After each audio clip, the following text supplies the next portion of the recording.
Friends, இந்த ஆடி மாதம் முழுவதும் நம்ம 51 சக்தி பீடங்கள் பற்றி தெரிந்து கொள்ள முற்பட போகிறோம்.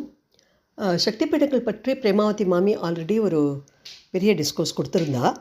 பட் இந்த இதில் என்ன பண்ண போகிறோம், சக்தி பீடங்கள் என்னென்ன, எங்கெங்கே இருக்கிறது, அதில் உள்ள கோயில்களை பற்றி தல வரலாறு பற்றி கொஞ்சம் தெரிஞ்சுக்க போகிறோம்.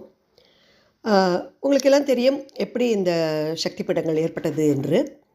தக்ஷ பிரஜாபதி தக்ஷ யஜ்யம் பண்ணுறான். அந்த தக்ஷ யஜ்யம் பண்ணும்பொழுது தன்னுடைய மருமகனான சிவனை அவன் அழைப்பதில்லை. அப்பொழுது மனைவிக்கு கோபம் வருகிறது. பார்வதி சொல்கிறா, நான் போய் தாக்ஷாயணி சொல்கிறாள், நான் போய் அப்பாவிடம் நீதி கேட்டு வருகிறேன்கிறாள். சிவன் அதுக்கு கொடுக்கறதில்ல. நீ அனாவசியமாக வருத்தப்பட்டு தான் திரும்பி வருவாய் என்று சொல்கிறார் சிவன். ஆனால் அவள் கேட்குறதில்ல. அவள் போய் அப்பாட்ட நியாயம் கேட்குறா, நீ எல்லாரையும் கூப்பிட்டே ஏன் இவரை மாத்திரம் கூப்பிடலை அப்படின்னு. அவன் ரொம்ப தரக்குறைவாக சிவனை பற்றி பேசிவிடுகிறான். ரொம்ப கோபம் வந்துடுறது அவளுக்கு. அந்த கோபத்தோடு அவள் என்ன பண்ணுறா, அவன் ஏற்படுத்தின அந்த யாகத்திலேயே தன்னை குதித்து யாக குண்டத்தில் குதித்து இறந்து விடுகிறாள். இந்த செய்தி கேட்டதுக்கப்புறம் சிவபெருமான் கோபத்தோடு நெருப்பில் இருந்த சக்தியின் உடலை எடுத்து ருத்ரதாண்டவம் ஆடுகிறார். இதனால் அண்ட சராசரமே ஆடுகிறது. தேவர்கள் அனைவரும் பயந்து விஷ்ணுவை நோக்கி மன்றாடுகிறார்கள். உடனே விஷ்ணு என்ன பண்ணுறார், தன்னோட சக்கராயத்தை ஏவி சக்தி தேவி மீது எறிகிறார். இவரோட ருத்ரதாண்டவமும் சக்கராயுதமும் சேர்ந்து தேவியின் உடல்களை துண்டு துண்டாக ஆக்கி பூமியின் பல்வேறு இடங்களில் சிதறுகின்றன. அந்த சிதறிய பாகங்களே சக்தி பீடங்களாக ஆயிற்று என்று நமக்கு தெரியும். ஸோ இப்போ இந்த 52 சக்தி பீடங்கள் என்னென்ன அப்படிங்கிறது மாத்திரம் பார்க்குறோம்.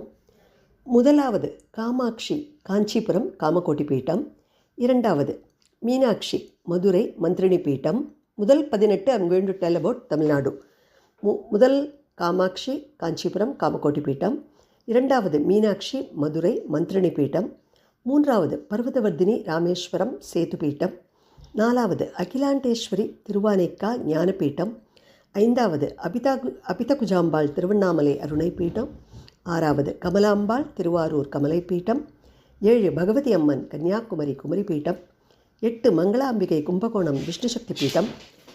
9வது Abirami Thirukkadaiyur காலப்பீட்டம். 10 Mahakali Thiruvalangadu காளிப்பீட்டம். 11 Parasakthi Thirukkutralam Parasakthi Peetham.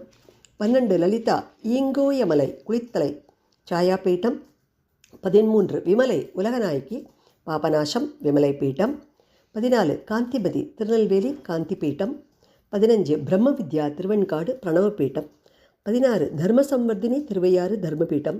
Tripurasundari Thiruvottiyur இக்ஷு Peetham.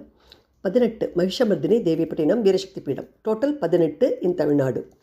Then in Orissa 1 Bhairavi Puri Bhairavi Peetham. Then in Maharashtra 3 Bhavani Tuljapuram Utpala Peetham. Trayambakadevi Trayambakam Trikonapeetham. Mahalakshmi Kolhapur Karaveera Peetham. And in Gujarat 2 Chandrabhaga Somanatham Prabhasa Peetham. 2வது அம்பாஜி துவாரகை பத்ரகாளி சக்தி பீட்டம். தென் இன் நேபாளில் பார்த்தோம்னா பவானி பசுபதி காட்மான் சக்தி பீட்டம். அதை தவிர கண்டகி சக்தி பீடம் என்றும் ஒன்று இருக்கிறதாக சொல்கிறார்கள். அடுத்தது ஹிமாச்சல பிரதேசத்தில் பார்த்தீர்களானா ஸ்ரீலலிதா பிரயாகை பீட்டம். நீலாம்பிகை சிம்லா ஷாமள பீட்டம். நாகுலேஸ்வரி நாகுலம் உத்தியான பீட்டம். மார்கதாயினி ருத்ரகோடி ருத்ரசக்தி பீட்டம்.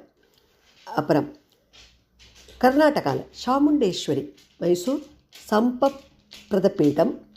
பத்ரகர்ணி கோகர்ணம் கர்ணபீட்டம். மூகாம்பிகை கொல்லூர் அர்த்தநாரி பீட்டம். அப்புறம் உத்தரப்பிரதேசத்தில் விசாலாட்சி காசி மணிகர்ணிகா பீட்டம். விரஜய் ஸ்தம்பேஸ்வரி ஹஜ்பூர் விரஜா பீட்டம். அது 2 உத்தரப்பிரதேசத்தில். மத்திய பிரதேசத்தில் சங்கரி மகாகாளம் மகோத்பலா பீட்டம். மகாகாளி உஜ்ஜயினி ருத்ராணி பீட்டம். தென் இன் ஆந்திர பிரதேஷ் பிரமராம்பாள் ஸ்ரீசைலம் சைலபீட்டம். ஞானாம்பிகை காளஹஸ்தி ஞானபீட்டம். அப்புறம் கேரளாவில் ஒரே ஒரு சக்தி பீட்டம் பகவதி கொடுங்கலூர் மகாசக்தி பீட்டம். அப்புறம் ஹரியானாவில் ஸ்தானுப்பிரியை குருக்ஷேத்திரம் உபதேச பீட்டம். முக்திநாயகி ஹஸ்தினாபுரம் ஜெயந்தி பீட்டம். அப்புறம் அஸ்ஸாமில் காமாக்யா, கவுஹாத்தியில் காமகிரி பீட்டம். அப்புறம் மிர்சாப்பூர், அதில் நந்தாதேவி விந்தியாச்சலம் விந்தியா பீட்டம். அண்டு வெஸ்ட் பெங்காலில் பார்த்தோன்னா பிரதான காளி கொல்கத்தா உக்ரசக்தி பீட்டம்னு சொல்கிறா, உத்தரசக்தி பீட்டம்னு சொல்கிறா. தென் சக்தி பீட்டம் இன் பீகார் மந்திரணிகயை திரிவேணி பீட்டம். திரிபுரமாலினி கூர்ஜரம் ஜாலந்திர பீட்டம். தென் காஷ்மீரில் வைஷ்ணவி ஜம்மு வைஷ்ணவி பீட்டம். இந்த வைஷ்ணவி தேவியை கூட வைஷ்ணவி பீடமாக சில பேர் தான் ஒத்துக்கிறா. இன்னொன்று இருக்கிறது சம்புநாதேஸ்வரி ஸ்ரீநகர் ஜுவாலாமுகி பீட்டம். தென் திபெத்தில் தாக்ஷாயினி மானசரோவர் தியாக பீட்டம். இதில் அம்பாளோட ஒவ்வொரு பார்ட் ஆஃப் த பாடி விழுந்த இடங்கள் அவை என்னென்ன என்பதை பற்றி அந்தந்த பீடங்கள் நான் எடுத்து சொல்லும் பொழுது நான் ஒவ்வொன்றாக சொல்கிறேன். இது தவிரவும் அவுட்சைடு இந்தியா, ஏன்னா நம்ம கொஞ்ச நாள் முன்னாடி அகண்ட பாரதம்னு இருந்தோம். ஸோ அதனால் பாகிஸ்தான்லாம் நம்மளோட இண்டிபெண்டன்ஸ்க்கு அப்புறம் Pakistan is given to the Pakistan people. After the Bangladesh war, Bangladesh is handed over. That was also called பெங்கால்னு இருந்தது, அதே நம்ம ஹேண்ட் ஓவர் பண்ணிட்டோம். அதே மாதிரி நேபாளத்தில் சில சக்தி பீடங்கள் இருக்கின்றன. அதே மாதிரி சைனாவோட திபெத் போர்ஷன்லேயும் சக்தி பீடங்கள் இருக்கின்றன. அவை என்ன என்பதை நான் அடுத்த எபிசோடில் சொல்கிறேன். Thank you friends.